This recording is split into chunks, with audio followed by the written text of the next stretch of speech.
Hello everyone. तो next हम करते हैं, अगर हमारे पास एंगुलर रिंग हो, ठीक है, हमने डिस्क पढ़ी थी जिसके सब जगह आप उसको सॉलिड बोल सकते हो कि सब जगह आपके पास क्या होता है, मास डिस्ट्रीब्यूटेड होता है। बट एंगुलर रिंग कैसी होती है? एंगुलर रिंग आपके पास कुछ ऐसी होती है,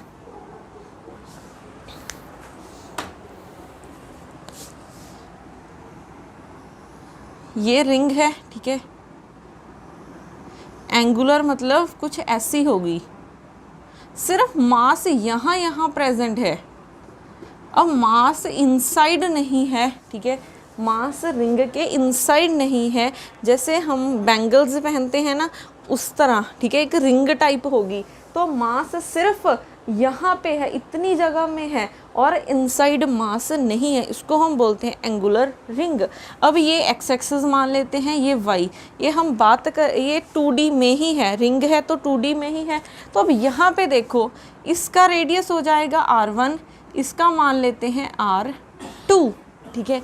तो अगर हमने इसकी, क्योंकि सबके लिए हमें डीएम की वैल्यू तो चाहिए ही होती है, तो मास क्या होगा, यूनिफॉर्मली डिस्ट्रीब्यूटेड होगा। तो फॉर यूनिफॉर्म डेंसिटी, तो यहाँ पे देखो कैपिटल M/A, ठीक है, पूरी रिंग का मास कैपिटल M है और पूरी रिंग का एरिया A है। और अगर हम स्मॉल मास की बात करें तो उसका स्मॉल एरिया DA हो जाएगा। तो यहाँ से DM की वैल्यू M/A इंटू DA। अब मास तो वही है, ठीक है। अगर हमने इस रिंग का एरिया निकालना हो कि कितना एरिया है, तो कैसे निकालोगे, एक बड़े वाले का एरिया, ठीक है, इस बड़े वाले का एरिया निकाल लो, फिर इस छोटे वाले को क्या कर दो, माइनस कर दो, तो आपको इतने रीजन का क्या आ जाएगा, एरिया पता चल जाएगा। तो ये हो जाएगा पाई R2² माइनस पाई R1², यही बन जाएगा, ठीक है। पहले कंप्लीट का एरिया देखो कितना होगा, पाई R², फिर हमने इतना पोर्शन माइनस करना है क्योंकि मुझे सिर्फ इतने पोर्शन का एरिया चाहिए, ठीक है। तो हम क्या करेंगे, इतने पोर्शन को माइनस कर देंगे, ठीक है, इनटू DA। अब DA फिर से वही, ये रिंग है तो हम किसकी बात करेंगे, हम पोलर कोऑर्डिनेट्स की बात करेंगे। तो यहाँ पे कंप्लीट रिंग का एरिया ये हो जाएगा और DA, अगर हम प्लेन पोलर कोऑर्डिनेट्स की बात करें, लास्ट लेक्चर में भी किया था, इसको लिख सकते हैं R/dr d थीटा, ठीक है। अब देखो हम एक्स एक्सिस के अलोंग फाइंड करते हैं, फिर वाई के अलोंग करेंगे। तो एक्स एक्सिस के अलोंग किसके इक्वल हो जाएगा, DM y² प्लस z²। अब ये रिंग XY प्लेन में है तो z क्या हो जाएगा, 0, तो यहाँ से ये हो जाएगा 0, तो यहाँ से IXX इक्वल हो जाएगा DM y²। DM की वैल्यू पुट कर दो, तो IXX is equal to DM की वैल्यू M/पाई R2² माइनस R1², और यहाँ पे R/dr d∅। y को हम कैसे लिखते हैं, हम x को पुट करते हैं R cos of theta, y को हम पुट करते हैं R sin ऑफ थीटा, ठीक है। तभी हम कार्टेशियन से प्लेन पोलर कोऑर्डिनेट की तरफ जाते हैं। तो यहाँ पे y को हम लिख देंगे R sin थीटा का होल स्क्वायर। तो यहाँ से IXX क्या आ जाएगा, ये कांस्टेंट टर्म्स हैं, बाहर निकाल लेते हैं इनको, ये आ जाएंगी। फिर इंटीग्रेशन, अब देखो R की इंटीग्रेशन कहाँ से कहाँ होगी, हम सिर्फ इतने एरिया के फाइंड करना, इतने रीजन में फाइंड करना चाहते हैं, ठीक है। तो लिमिट्स हो जाएंगी R1 से R2 तक, R1 से R2 तक जाएगा, तो इतना एरिया कवर हो जाएगा R1 से R2 तक। और थीटा की वैल्यू 0 से 2 पाई ही रहेगी क्योंकि हमने कवर पूरा करना है, ठीक है। तो यहाँ पे अब R वाली टर्म देखो, इसका स्क्वायर हो जाएगा, इसका भी स्क्वायर, इसका भी स्क्वायर, तो R² R³ हो जाएगा, dr लिमिट्स R1 से R2 तक। फिर आ जाएंगी साइन थीटा की, यहाँ से क्या क्या बन रहा है, sine square theta D theta. ठीक है, अब हम करते हैं integration. m by pi r2 square minus r1 square, इसकी इंटीग्रेशन r4 बाय 4 r1 से r2 तक। इसको हम लिख सकते हैं, साइन स्क्वायर को हम कैसे लिख सकते हैं, 0 से 2 पाई, इसको लिख सकते हैं 1 minus cos 2 theta by 2 D theta. ठीक है, अब उसके बाद यहाँ पे आई एक्स एक्स क्या हो जाएगा, m by pi R square 4 minus r1 square, ये वाले 4 को मैं आउटसाइड लिख रही हूँ, ये 4 हो जाएगी, r1 4, ठीक है, फिर r1 सॉरी यहाँ पे 2 है ना, अपर लिमिट पुट करेंगे, फिर माइनस लोअर लिमिट पुट कर दी, ये बन गया है। अब इसकी इंटीग्रेशन करो, 1 की इंटीग्रेशन थीटा कॉस थीटा की साइन 2 थीटा डिवाइडेड बाय 2 है, डिवाइडेड बाय 2, इसकी इंटीग्रेशन के साथ 2 भी आएगा, 0 से 2 पाई। ठीक है, तो अब यहाँ से क्या बन गया है, I x x is equal to, अब यहाँ पे हम फॉर्मूला लगा सकते हैं। ठीक है, फॉर्मूला क्या लगा सकते हैं, यहाँ पे ए स्क्वायर माइनस बी स्क्वायर है, इसको देखो मैं कुछ अगर ऐसे लिखूँ, m by 4 pi r2 square minus r1 square, इस टर्म को देखो मैं लिख सकती हूँ r2 square minus r1 square, फिर हो जाएगा r2 square plus r1 square. ठीक है, मल्टीप्लाई करोगे a minus B, a plus B, फिर से यही बन जाएगा, तो ये हो जाएगा r2 square minus r1 square, r2 square plus r1 square. ठीक है, फिर देखो यहाँ पे साइन 2 टाइम्स 2 पाई है, 4 पाई है, साइन पाई देखो, साइन 0 देखो, साइन 2 पाई देखोगे, ये सारी टर्म साइन n पाई क्या होता है 0, तो ये वाली टर्म तो 0 ही रहेगी, यहाँ पे 2 पाई और 0 आ जाएगा। तो साथ में क्या है, यहाँ पे 2 पाई बाय 2 बच जाएगा। ठीक है, आई एक्स एक्स, यहाँ से ये term cancel, m by 4 pi r2 square plus r1 square, ये कैंसिल, यहाँ पे पाई पाई के साथ पाई कैंसिल, तो आई एक्स एक्स आ गया है m by 4 r2 square plus r1 square. ठीक है, तो आई एक्स एक्स हमारे पास ये आ गया है, इसको यहाँ पे लिख लेते हैं, m by 4 r2 square plus r1 square. ठीक है, अब हम निकालते हैं आई वाई वाई,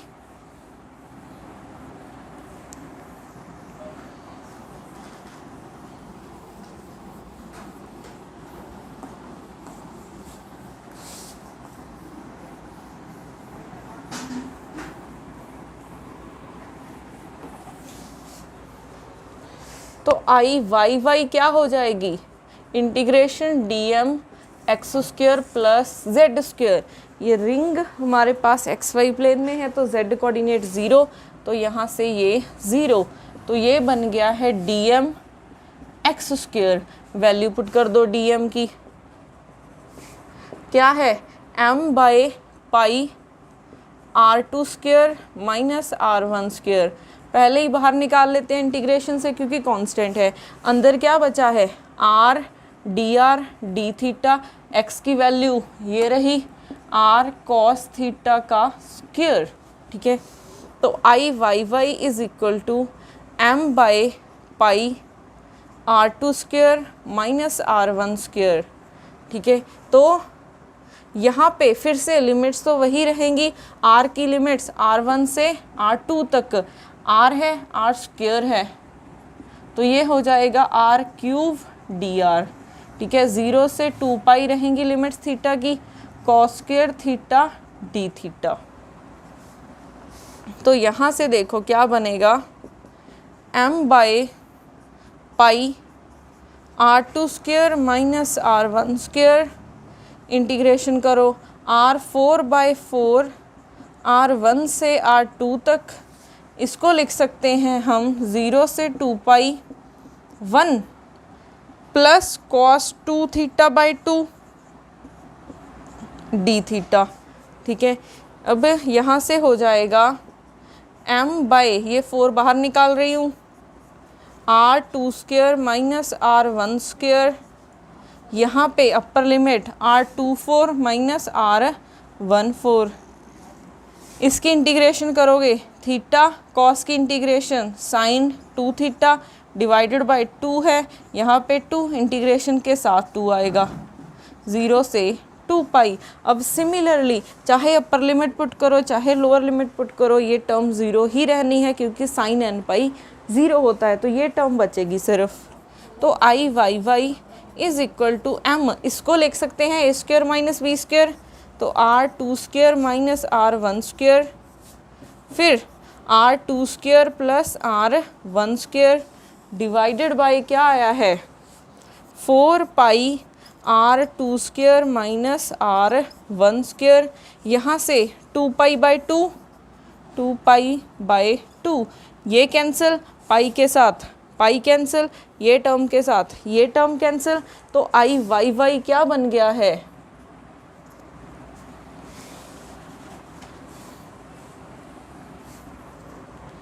तो आई वाई वाई आ गया है m R2 square plus R1 square by 4, और हमने पहले आई एक्स एक्स निकाला है, वो आया है m R2 square plus R1 square by 4।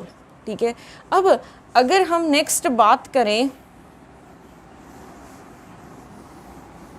अगर हमने आई जेड जेड निकालना हो, क्योंकि ये एक्स वाई प्लेन में है, तो हम यहाँ पे परपेंडिकुलर एक्सिस थ्योरम लगा सकते हैं। तो यहाँ से आई जेड जेड क्या हो जाएगा, आई x x plus I y Y, ये किसको यूज़ किया है, परपेंडिकुलर एक्सिस थ्योरम को यूज़ किया है। ठीक है, तो यहाँ से आई जेड जेड क्या हो जाएगा, m R2 square plus R1 square by 4 प्लस आई वाई वाई की value m R2 square plus R1 square by 4। ठीक है, ये 2 टाइम्स हो जाएगा, 2 times m R2 square plus R1 square by 4, तो ये कैंसिल हो गए 2, तो आई जेड जेड की वैल्यू आ जाएगी m by 2 R2 square plus R1 square. ठीक है, तो यहाँ पे देखो आई जेड जेड की वैल्यू आ गई है m R2 square plus R1 square by 2।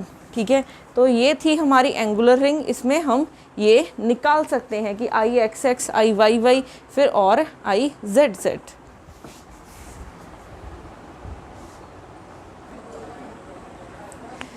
Next है, ये तो थी हमारे पास एंगुलर रिंग। अगर हम थिन रिंग की बात करें, ठीक है, अगर हम थिन रिंग की बात करें, थिन रिंग मीन्स अब ये पूरे में है डिस्ट्रीब्यूटेड, पहले तो मास सिर्फ इतने पोर्शन में था, अब पूरे में डिस्ट्रीब्यूटेड है।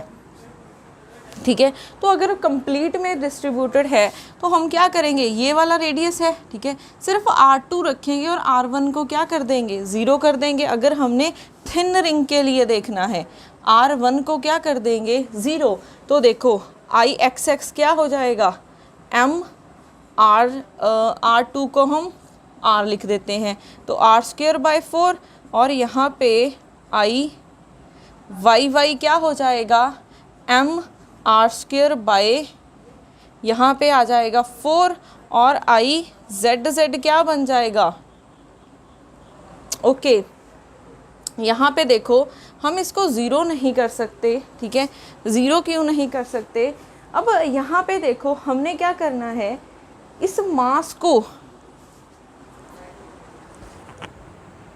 अगर हम यहाँ पे, ठीक है, हमने क्या थिन रिंग की बात कर रहे हैं, थिन रिंग मीन्स मास ये कंप्लीट में डिस्ट्रीब्यूटेड है, तो हमें ये R2 को भी यहाँ तक लेके जाना है और R1 को भी यहाँ पे लेके आना है। ठीक है, अगर हमने R1 को ही 0 कर दिया तो ठीक है, वो हम थिन रिंग नहीं बना पाएंगे, तो हमें दोनों को आर करना पड़ेगा, ठीक है। तो यहाँ पे ये हो जाएगा R square plus R square, यहाँ पे 2 आ जाएगा, ठीक है, फिर यहाँ पे भी 2 आ जाएगा, ठीक है। ये 2 कैसे आया है, इसको दोबारा लिख लेते हैं, आई एक्स एक्स हो जाएगा M R square plus R square by 4, ठीक है। आई वाई वाई क्या हो जाएगा, हमने ये क्यों किया है, एंगुलर रिंग में सिर्फ इतने एरिया के लिए देख रहे थे, अब हमें कंप्लीट के लिए देखना है, तो दोनों रेडियस आर के बराबर होने चाहिए, दोनों रेडियस आर के बराबर होने चाहिए, तभी हम ये कंप्लीट कर सकते हैं रिंग को, ठीक है। तो आई वाई वाई क्या हो जाएगा, M R square plus R square by 4, तो यहाँ पे आई एक्स एक्स हो जाएगा एम आर स्क्वेयर बाय 2 और आई वाई वाई हो जाएगा M R square by 2। Similarly I z z क्या हो जाएगा, I z z M R square plus M R square by 2, यहाँ से आई जेड जेड आ जाएगा एम आर स्क्वेयर, ठीक है। ये है अबाउट डायामीटर बोल सकते हैं हम इसको, अबाउट डायामीटर बोल सकते हैं। तो कभी भी आपको अगर डिस्क के लिए पूछा जाए कि अबाउट डायामीटर आपके पास मोमेंट ऑफ इनर्शिया क्या होगा, तो वो एम आर स्क्वेयर बाय 2 था, रिंग के लिए आ गया है एम आर स्क्वेयर। तो ये डिफरेंस याद रखना, ठीक है।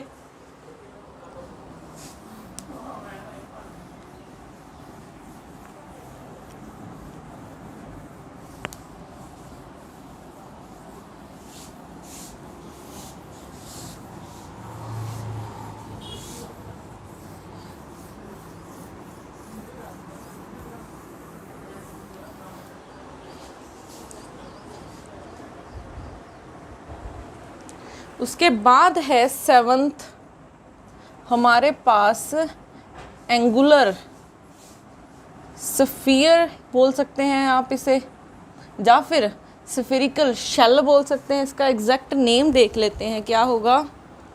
यस, हम इसे thick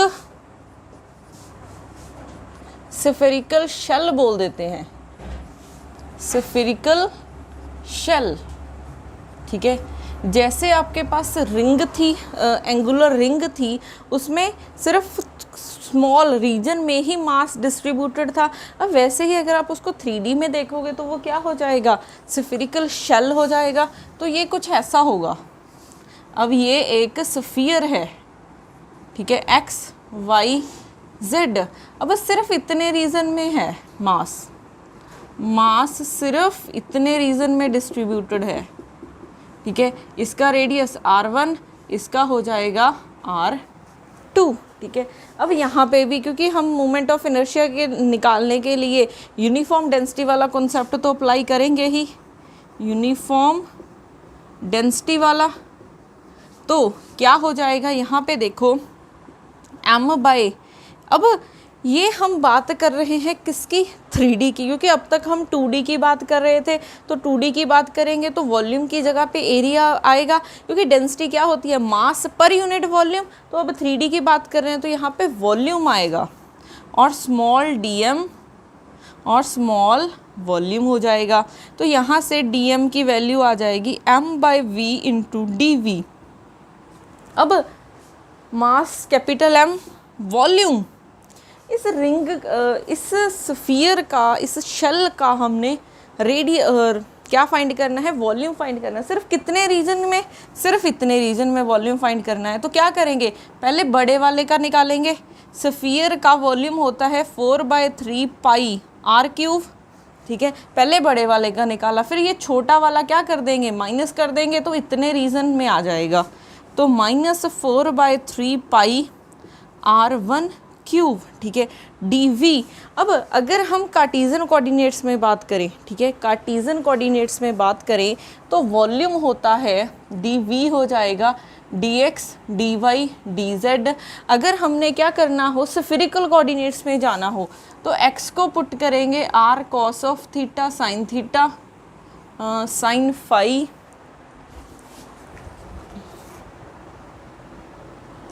cos theta sine phi, और y हो जाएगा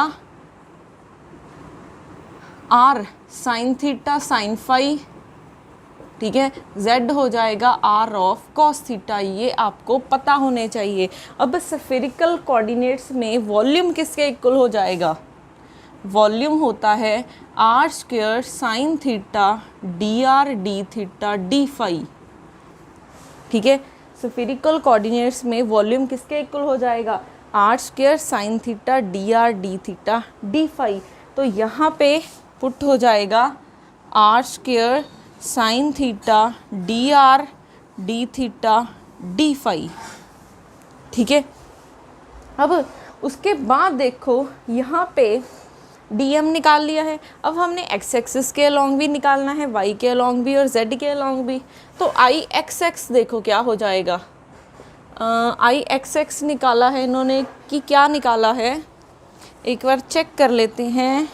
ओके, ये सिर्फ क्या निकालेंगे, i z निकालेंगे, क्योंकि चाहे आप x के लॉन्ग निकालो ये सारे सेम मिलेंगे आपको, ठीक है। ये आप निकाल के भी देख सकते हो, ठीक है, और हम इसको सॉल्व भी कर लेते हैं। तो अगर आप i z निकालते हैं सबसे पहले, क्योंकि हम सबसे पहले i x और i y निकालते थे, क्योंकि 2D में होता है तो i z तो ऑटोमेटिकली निकल आता है। बट ये प्रेजेंट ही 3D में है तो इसमें कोई भी कंपोनेंट ज़ीरो नहीं है, तो हमें तीनों की वैल्यूज़ निकालनी होगी। और पहले बता रही हूँ तीनों की वैल्यूज़ सेम आएंगी। तो i z, ठीक है, i z किसके इक्वल हो जाएगा? dm x square plus y square, value put कर दो। dm की आई है m/4/3 पाई r2 cube minus r1 cube, फिर है इंटीग्रेशन,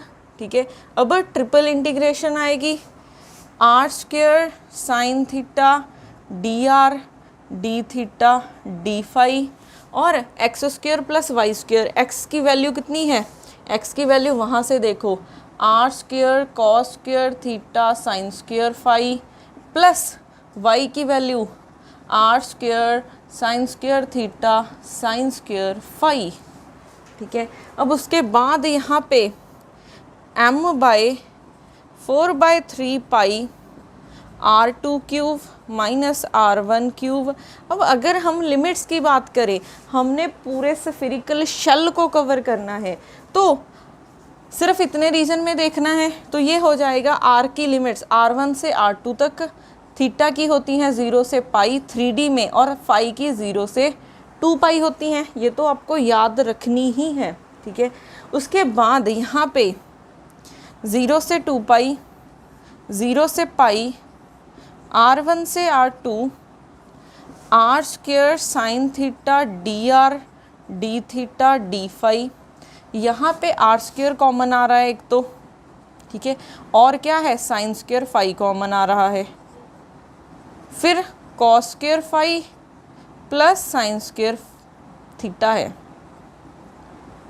इसकी वैल्यू हो जाती है 1, ठीक है। तो क्या बन जाएगा, m/4/3 पाई r2 cube minus r1 cube, ठीक है। उसके बाद अब सेपरेट कर लेते हैं, r1 से r2 तक क्या बन जाएगा, r स्क्वायर r4 हो जाएगा इंटू dr। फिर थीटा वाले देखते हैं, एक साइन थीटा है और कोई टर्म ही नहीं है, साइन थीटा d थीटा। फिर फाई की देख लेते हैं, फाई की ये टर्म है sine square phi d phi, ठीक है। अब हमने करनी है इसकी इंटीग्रेशन। तो m/4/3 पाई r2 cube minus r1 cube, इसकी इंटीग्रेशन r5/5 हो जाएगी, r5/5, फिर r1 से r2 तक। उसके बाद साइन थीटा की integration minus of cos theta होती है, माइनस ऑफ कॉस थीटा 0 से पाई। फिर यहाँ पे इसको हम लिख सकते हैं, इस टर्म को लिख सकते हैं 1 + 1 माइनस कॉस 2φ/2, ठीक है। इसकी इंटीग्रेशन करोगे फाई, इसकी हो जाएगी एक्चुअल में ये कॉस 2φ है, कॉस की इंटीग्रेशन साइन फाई, ठीक है, फिर डिवाइडेड बाय 2, यहाँ पे 4 हो जाएगा, 0 से 2 पाई। इसको ऐसा करते हैं, ऊपर ही लिख लेते हैं।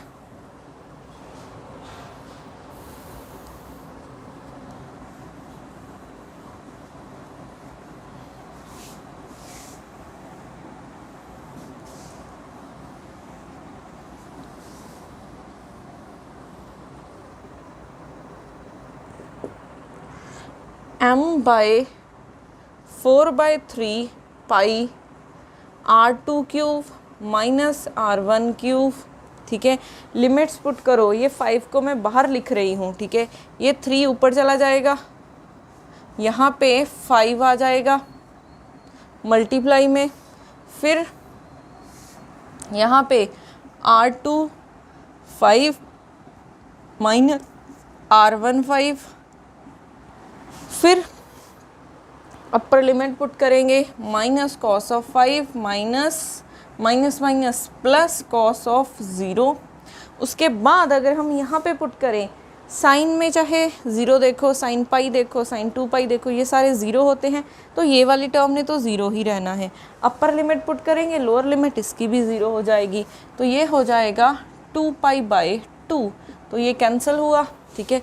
पाई के साथ पाई कैंसिल हुआ, तो क्या बन गया है, IZ आ गया है 3m/4 × 5 20 r2 cube minus r1 cube, यहाँ पे r2 5 माइनस r1 5, और cos पाई होता है -1 और एक ऑलरेडी -1 है, plus cos 0 1 minus minus plus plus 1, तो यहाँ से बचा है पाई भी कैंसिल हो गया है, ठीक है।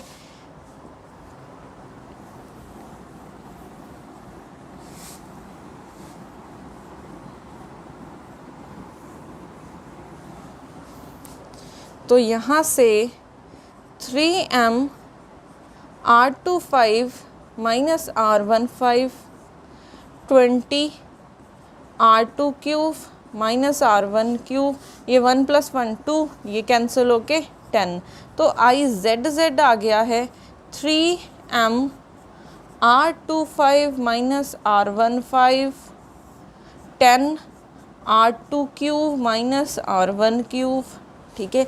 तो IZ या फिर आप तीनों की वैल्यूज़ लिख लो, क्या आई है,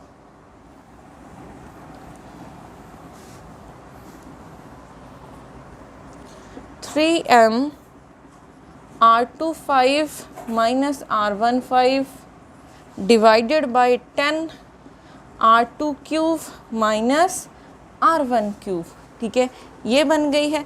अब ये हम बात कर रहे हैं, चाहे आप IXX निकालो, YY निकालो, IZ निकालो, सेम ही आएगी, और इसको हम बोल सकते हैं अबाउट द डायामीटर है, ये अबाउट द डायामीटर, चाहे IXX हो, चाहे IYY हो, चाहे IZZ हो, ठीक है। अब इसके बाद देखो, यहाँ पे अगर हम सॉलिड स्फीयर की बात करें, अगर हम सॉलिड स्फीयर की बात करें, तो अगर आप सॉलिड या फिर थिन स्फीयर बोल सकते हो, ठीक है। अगर थिन स्फीयर बनाना है इसको, तो क्या करना पड़ेगा, R2 को तो हम R लिख लेते हैं, ठीक है। अगर हम 2D में देख रहे थे तो हमने दोनों को क्या पुट कर दिया था, R पुट कर दिया था, बट 3D में ऐसे नहीं करना है। 3D में क्या करना है, इसको हम नीचे लेके आएंगे 0, ठीक है, और R2 को हम R रखेंगे, ठीक है। अगर हमने सॉलिड स्फीयर बनाना है तो इसको क्या करेंगे, 0 लेके आएंगे, यहाँ से स्टार्ट करेंगे। तो अगर सॉलिड स्फीयर बनाना है, अब ये पूरे में आपके पास क्या है, मास डिस्ट्रीब्यूटेड है, ठीक है। तो यहीं से बनाने के लिए R2 को R पुट कर दो और R1 को 0 पुट कर दो, तो ये वैल्यू आ जाएगी IZZ is equal to 3m, ये आ जाएगा R2 5/10 R2 क्यूब, ठीक है। तो यहाँ से 3m/10 ये कट जाए के 2 आ जाएगा, R की वैल्यू 2 आ जाएगी, ठीक है। R2 को R लिख लिया है, तो IZZ इतना आ जाएगा, ठीक है। IZZ इतना आ जाएगा सॉलिड स्फीयर के लिए।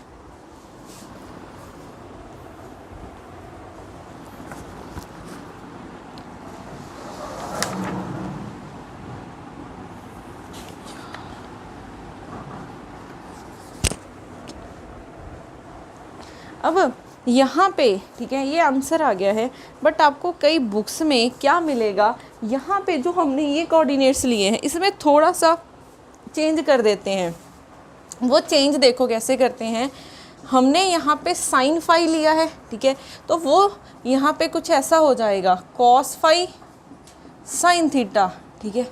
मैंने साइन फाई लिया है, बट अगर साइन थीटा लूँ तो ये बन जाएगा R sine phi sine theta, तो z is equal to R cos theta, ये तो सेम रहेगा, ठीक है।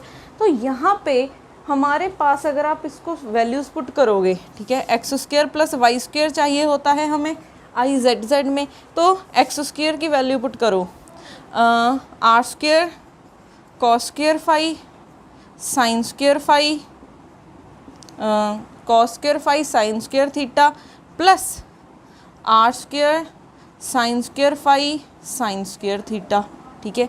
यहाँ से क्या कॉमन आ रहा है, एक तो आर स्क्वायर, एक आ रहा है साइन स्क्वायर थीटा कॉमन आ रहा है, यस। तो यहाँ पे cos square phi plus sine square phi, इसकी वैल्यू हो गई है 1।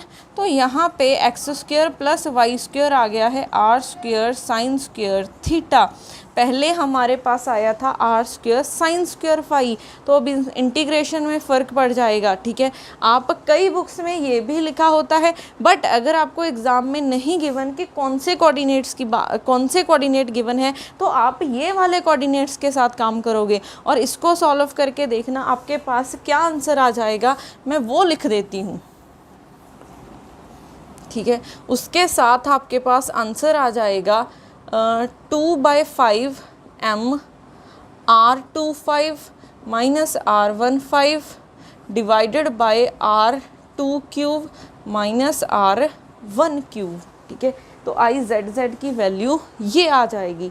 तो ये ध्यान रखना, अगर नहीं मेंशन तो आपने ये वाले कोऑर्डिनेट्स के साथ काम करना है, ठीक है। अगर हम सॉलिड स्फीयर की बात करें, सॉलिड स्फीयर की बात करें तो R2 को R और R1 को 0 लिख देते हैं, तो ये आ जाएगा 2/5 m r स्क्वायर बन गया था, ठीक है। अब उसके बाद ये हमने किया था थिक स्फेरिकल शेल के लिए।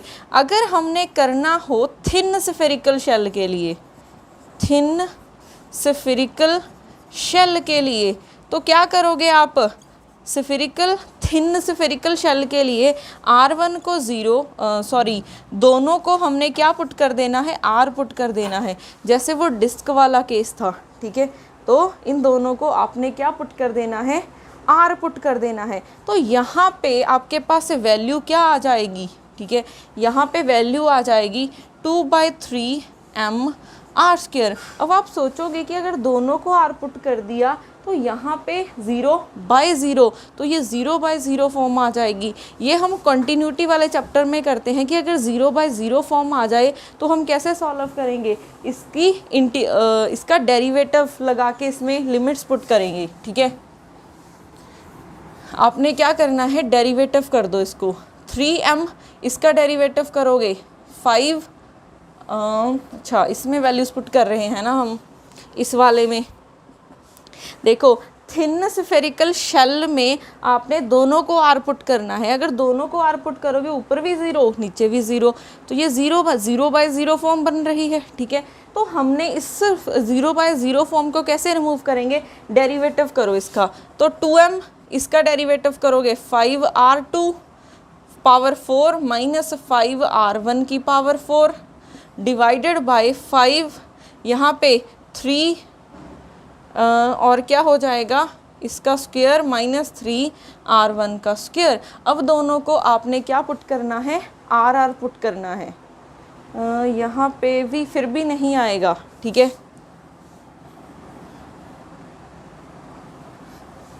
अब देखो अगर आप डेरिवेटिव भी पुट करते हो, ठीक है, इसका आंसर फिर भी नहीं आएगा, तो आप ये कैसे करोगे, इसके लिए हमें क्या करना पड़ेगा, अगर मैं क्या करूं, R1 से इसको डिवाइड कर दूं, ठीक है, R1 से अगर हम इसको डिवाइड कर दें तब आपके पास इसका आंसर आ सकता है। तो ये आप कंटिन्यूटी वाले चैप्टर में पढ़ोगे कि अगर 0/0 फॉर्म या इन्फानाइट बाय इन्फानाइट की फॉर्म आ जाती है तब आपने लिमिट्स कैसे पुट करनी है। बट आपने यहाँ पे आप डायरेक्ट याद रख सकते हो कि थिन स्फेरिकल शेल के लिए आपके पास IZZ क्या आएगा, 2/3m r² आएगा। अगर आप थिन या फिर सॉलिड स्फीयर की बात कर रहे हो तो 2/5 आ रहा है। अगर आप थिन स्फेरिकल शेल की बात कर रहे हो तो 2/3m r² आ रहा है। इसको सॉल्व करने की ज़रूरत नहीं है, सिर्फ आपने रिज़ल्ट याद रखने हैं, क्योंकि एग्ज़ाम में इतना टाइम नहीं होगा आपके पास, ठीक है।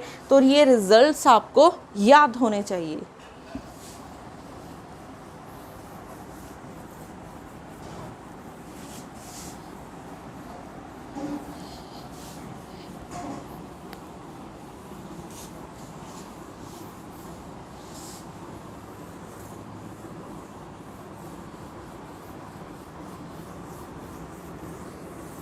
बाकी जो भी प्रॉब्लम्स रह गई हैं वो हम करेंगे नेक्स्ट लेक्चर में।